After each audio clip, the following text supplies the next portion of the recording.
অন্তর্বর্তীকালীন সরকারের নির্লিপ্ততায় দেশের চলমান আইনশৃঙ্খলা পরিস্থিতির অবনতি ও তা নিয়ে উদ্বেগ প্রকাশ করে কেন্দ্রীয় কর্মসূচির অংশ হিসেবে আজ বৃহস্পতিবার বেলা ১২টায় নওগাঁ জেলা যুবদলের উদ্যোগে এক বিক্ষোভ মিছিল ও সমাবেশ অনুষ্ঠিত হয়েছে।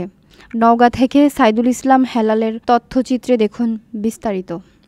সমাবেশে বক্তব্য রাখেন ছাত্রদল কেন্দ্রীয় সংসদের সহসভাপতি নাজমুল হক। প্রধান বক্তা হিসেবে বক্তব্য দেন কেন্দ্রীয় ছাত্রদলের যুগ্ম সাধারণ সম্পাদক মোহাম্মদ কাউসার মাহমুদ। বিশেষ অতিথি হিসেবে বক্তব্য রাখেন ছাত্রদলের কেন্দ্রীয় যুগ্ম সাধারণ সম্পাদক মোহাম্মদ জামিল হোসেন মুরসালিন এবং আব্দুল কাদের রাসেল। বক্তারা অভিযোগ করে বলেন, দেশে একের পর এক সহিংসতা, গুম, গ্রেপ্তার এবং বিচার বহির্ভূত কর্মকাণ্ড চললেও সরকার নির্লিপ্ত রয়েছে। এ অবস্থায় জনগণের অধিকার নিশ্চিত করতে দুর্বার আন্দোলনের বিকল্প নেই। তারা আরও বলেন, বর্তমান পরিস্থিতি গণতন্ত্র ও মানুষের নিরাপত্তার জন্য হুমকি হয়ে দাঁড়িয়েছে। তাই অবিলম্বে এটি নিরপেক্ষ সরকারের অধীনে জাতীয় নির্বাচন ও জনগণের স্বাধীন মত প্রকাশ নিশ্চিত করতে হবে।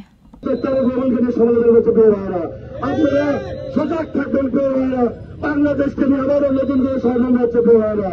আমরা এই ষড়যন্ত্র রুখে দেওয়ার জন্য বাংলাদেশ জাতীয়তাবাদী যুবদল প্রতিনিধি দিকে প্রস্তুত থাকতে হবে।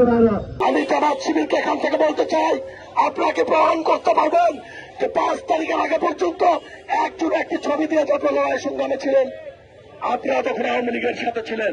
এই জন্য আমরা বলছি, আমাদের দেশনায়ক তারেক রহমান একটি কথা বারবার বলেছেন এবং আমরা জানি এবং দেশবাসী জানে, বিএনপি কখনো ক্ষমতায় যাওয়ার জন্য কখনো আন্দোলন করে নাই।